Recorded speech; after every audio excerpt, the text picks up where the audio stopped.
Welcome back, boys and girls, moms and dads, children of all ages. Uh, Keep your hands inside the car at all times. Fasten your seat belts. This is going to be an e-ticket ride, and all riders should be free from neck ailments, back ailments, pregnancy, and motion sickness. If you grew up watching TV in Chicago and WGN or going to Disneyland, you will understand what I just said. Todd Vandermeide back here again for Freedom Steel. It is the morning after.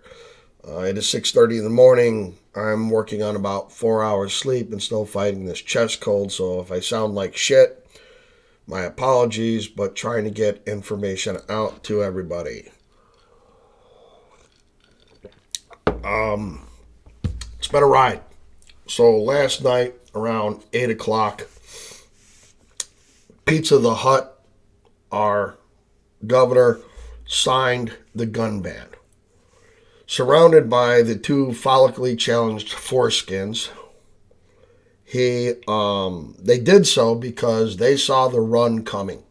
I was at a gun shop yesterday afternoon taking care of some other business as I needed to clear my head from reading this 111 page steaming pile of crap.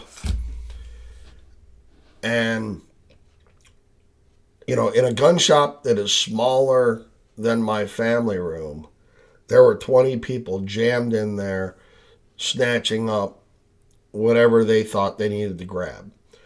And it is just that scene that the governor and his cohorts were trying to stop. That is why this bill was signed as quickly as it was, the way it was. That they did not want a week or 2 weeks of a rush or run on gun shops. They don't like you. They despise you. They despise the industry. They despise the culture. They despise gun owners, and they want to shut this down. Or, as Barney Fife used to say, nip it, nip it, nip it. That is what they want. So my phone, I put on silent for this video, is going off like a vibrator in a porn movie. It's everybody and their brother is trying to figure out what this does. So a couple of things. Number one, sales of magazine-fed semi-auto rifles stopped this morning. When you woke up this morning, that's it, done. When sales of magazines over 10 rounds for a rifle, over 15 rounds for a handgun, stopped this morning. No more Glock 17s. Beretta 92s got issues. Sales of certain shotguns stop. Sales of certain handguns stop. And all that.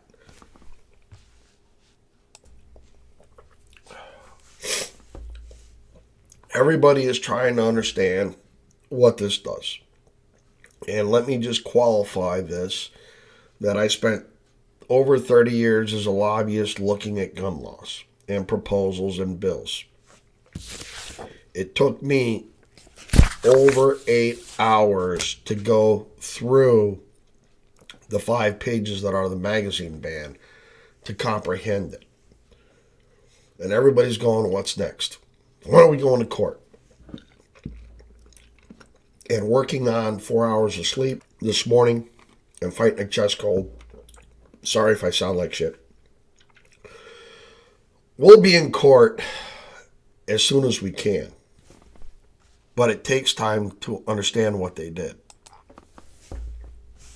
If this video seems just a tad bit choppy, understand I'm trying not to have me coughing up a lung on camera, fighting off this chest cold and everything. But if you're an individual, if you are not conducting a private transfer or anything like that, nothing changes.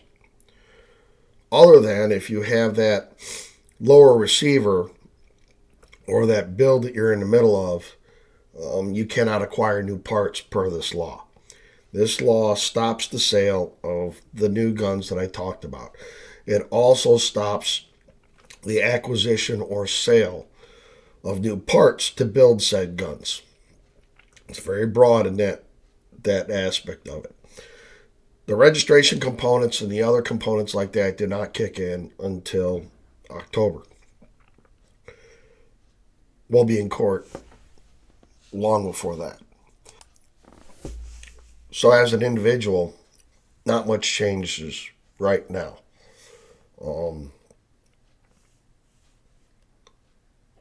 People want to know how soon we're going to be in court. My guess is we'll be in court next week. It's Wednesday. It's taken me over 8 hours to analyze 5 pages of magazine garbage. What they wrote, they came after concealed carry. They came after your guns. And if you are a wing shooter, waterfowl guy, pheasant guy, turkey guy, whatever, they came after you. They thought they were going to sneak that in and nobody would catch it. And then there was a hullabaloo over in the House and Senate about shotguns. But I'm going to tell you right now, they didn't fix it. They thought they did, but they didn't fix it. And after we file in court and I get a chance to explain what they actually did, you'll see it. And every FUD out there who thinks they're never coming after you, they came after you. And there are downstate Democrats and people who voted for this stuff. They don't think they're ever going to get touched. They don't think that you're going to do anything about it. They don't think the people in their district pay attention, and they don't care.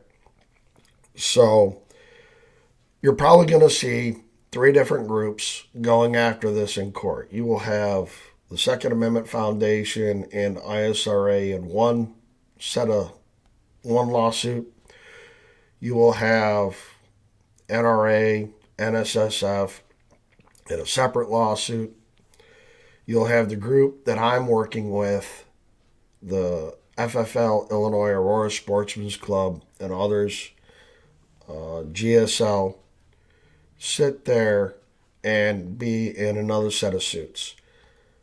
And what we're trying to do is we have to think of this in a 3 and 4 dimensional way, 5th dimensional even. Because there's so much in here, and in federal court rules, you only get so many pages of briefing. I think you can take up 28 pages on the magazines alone. So you got to break this up into bite-sized pieces that you can spoon feed the court and tell them why these shitheads at the Capitol got it all wrong. And that's going to take time. If it's taken me after 30 years of my knowledge to get through 5 pages of magazines, we've got some really smart lawyers. But these guys here, they went to a whole nother level of potato. Either they don't know what they're writing and they're that frickin' stupid, or they think they're that clever and that mischievous. And I haven't decided which one it is. Because in the world of law, statutes and what, words mean things. There's a huge difference between and or. They try to do that with the Heller decision all the time. But this is going to take a little bit of time to sort out. And then I'm sure that people will be running to court to file and do things and try to, get an injunction, get a stay, so we go back to the status quo. And if we achieve that, which I think we will, then We can go back to buying mags, rifles, guns, whatever, and just pissing off Pizza the Hut and his follically challenged foreskin partners. Yeah, and some people are going to chap about some of my language. Well, they have that much contempt for us and the Constitution, and I have just as much contempt for them. And I don't care. They don't deserve the respect if that's the way they think that the Bill of Rights is to be used as toilet paper. Sounds harsh. Some people may find it offensive. And if you find it offensive, then I suggest you quit fucking finding me.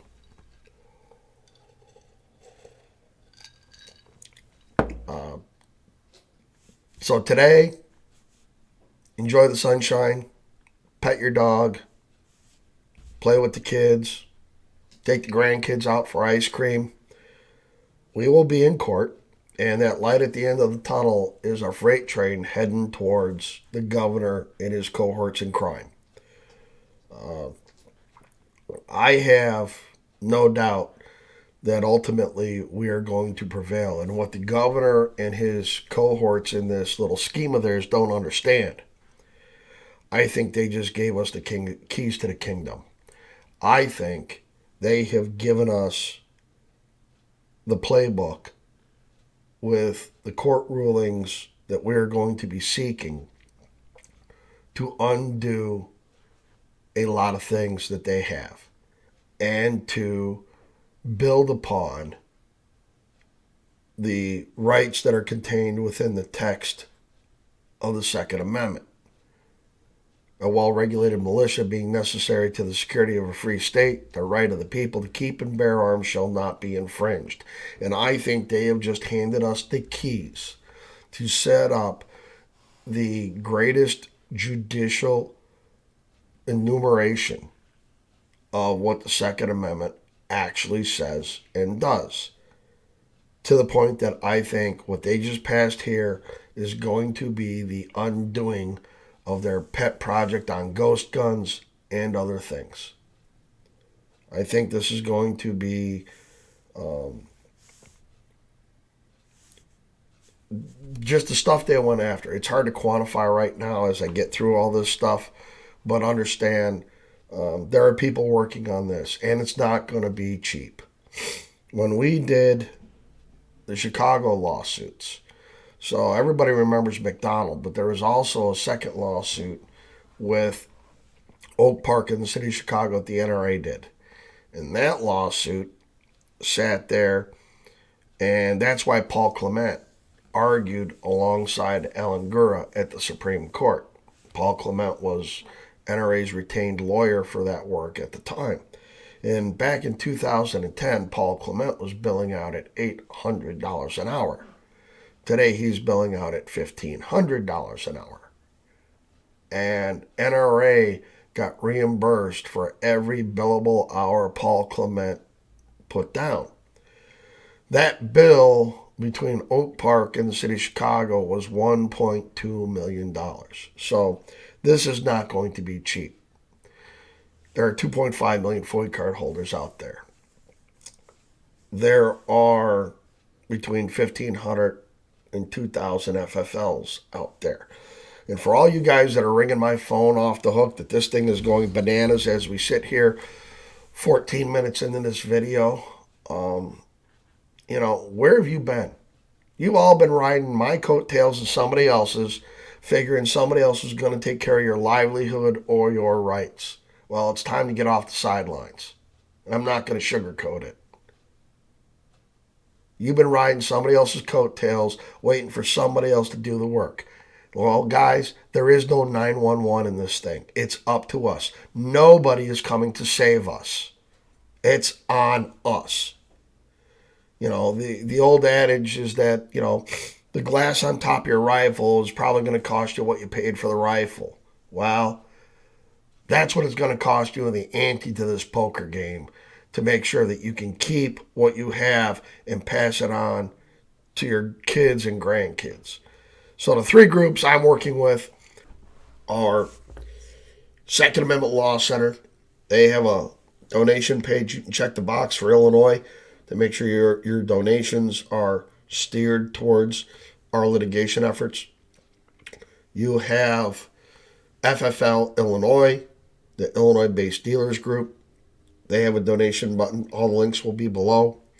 You have the Aurora Sportsmen's Club, who's taken the lead as a local gun club in making sure that the end users, that our interests are well represented, because this is crazy.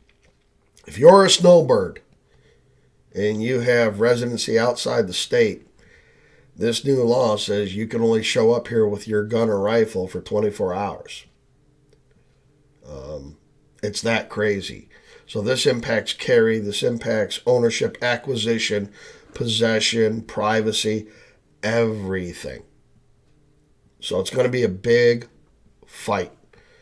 And it's going to take everybody.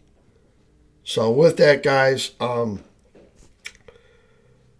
working on 4 hours of sleep, fighting this cold, feel like garbage, but I'm going to keep plugging through this stuff. I now have only 60 more pages of bill to wade through to get to the lawyers today to understand what they tried to do to us.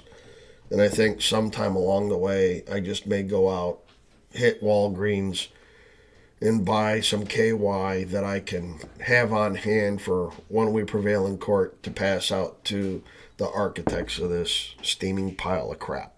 So with that, please hit the like, subscribe, notification bell, copy and paste the link into forums, blogs, and wherever. Get the word around. Our subscribers are going up. Our views are going up. We really appreciate all that. It's helping out a lot. It'll help keep this stuff going. And as always, guys, frag out.